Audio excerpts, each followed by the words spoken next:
Okay, good afternoon. I'm here with Delegate to Congress, Donna Christensen, who is also a gubernatorial candidate. And we're going to discuss a little bit about the Caribbean Food Crops Society conference that is in St. Thomas. I was unable to attend, but my wife is attending. And this is something that comes to the Virgin Island every 10 years. Yes, and it has to be in St. Croix And it had the to, next time. yes, the next 10 years we have it in St. Croix. But the crop the Food Crop Society has been around since 1950.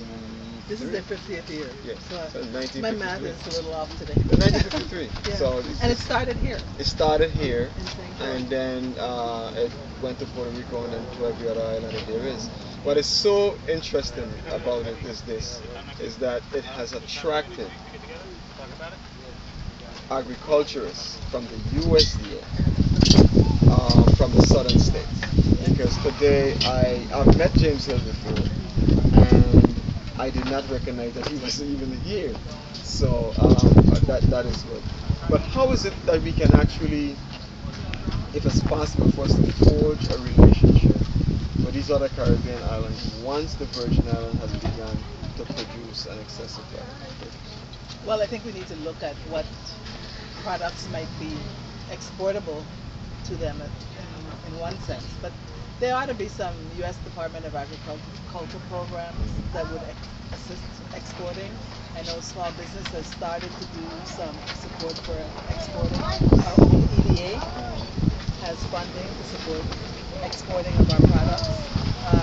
I think we may have to look at some of those legislative kind of restrictions that countries might have.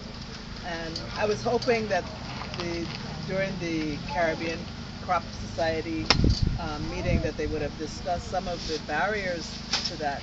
And I was looking forward to hearing what had happened. I don't know. There might have been a workshop over there on that, and I'm looking forward to hear what they were saying, because I'm sure as we would want to export, some of those countries might want to some products perhaps that they are growing well. The other thing that occurs to me is that things like the Import-Export Bank that helps to fund the countries that may be, or the businesses that might be importing from us, that might also provide an impetus for us to be able to market our products to other places. Because right now, some of these Caribbean islands have already begun exporting. I believe Barbados is doing it, Trinidad is doing it, and those are not necessarily raw materials, but at least the final material, the final product. So So they're value added. value added. And yes, and I think that I know there's help from the U.S. Department of Agriculture for that. And we also included some language to support family, make sure there was support for family farms. So I'm sure that my idea is that federal funding can assist in this kind of in not only the growing and the exporting of perhaps just the raw fruit, but definitely what is value added. Because one of the things that happen here often, and especially at Sejah Farm, there are times that we overproduce. And even though we're having a lot of imports, it's still difficult to get some of those products to the general public, or to actually find the adequate food channel that we can actually market some of these products. But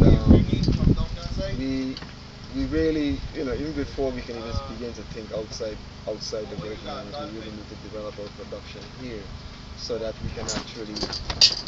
um, we can actually inform our farmers and teach them a lot more. And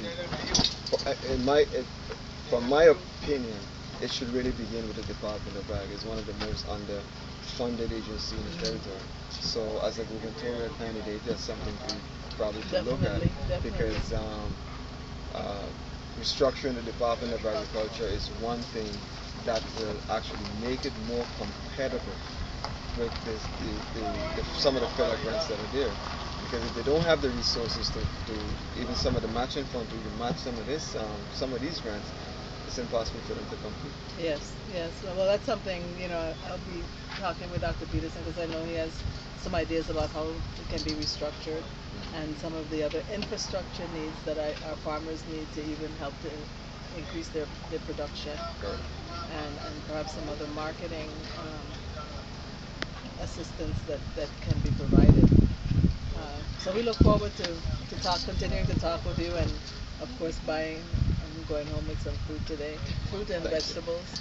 Um, when God willing, I'm back home permanently, then I'll be able to really do some shopping. True. But I'm in and out, and you know that and by myself, so But that doesn't even really help. sometime if you call, and we have it, we'll get it for you. Or Sure, sure, if sure. we don't have it, we'll tap to another farm and ask them to provide it. Yes, but we'll have the staff take a look at some of the programs. We can ask our Congressional Research Service to, you know, outline some of the specific programs that we think might be helpful, so that we'll be prepared to utilize them. Is there any last words you want to wrap up with? Well, again, it's wonderful that all of the people from the Caribbean, the head of their agricultural programs, some of the people that are doing research, some of the academics, because I did meet people from Kentucky, from Tuskegee State, from Delaware State, and some other universities in the United States. It's wonderful that they were all here. I hope the U.S. Department of Agriculture was here. I did not meet any. Yes, James was from the Oh, U.S. he's from the U.S. Department, but Department from of another Agriculture. agency. Okay, and unfortunately, they couldn't host it here in St. Croix. I know the Extension Service was very distraught over that fact um, because it was formed here. But God willing, we have 10 years, and hopefully it doesn't take that long for us to have a convention hotel here. But in 10 years, we want to bring it back to St. Croix, which is the seat of agriculture for our territory. Well, what would be good in 10 years, we could actually improve on our agriculture. Yes. So, the funding or the investment in the agricultural industry is one that has to be closely looked at because it's an economic catalyst for the development of our economy. And you know, I like what you said about keeping that money circulating here. That's a big issue for me.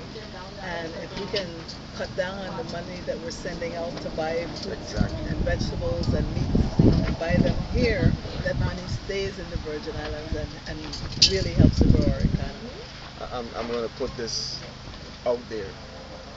You know, most farmers don't pay taxes. The reason why? Because they have more losses. Yeah. It's a greater risk. So, if the farmers can make money, then here comes money back into your economy. Because Right. the farms are exempt, but the farmer isn't. Absolutely. Okay. Great. You understand? The I hear farmer you. isn't. The, So the income that the farm makes don't necessarily mean it's the income that the farmer is paid. right. So if the farmer is paid and he's paid um, substantially, You can pay taxes. then he can pay his taxes.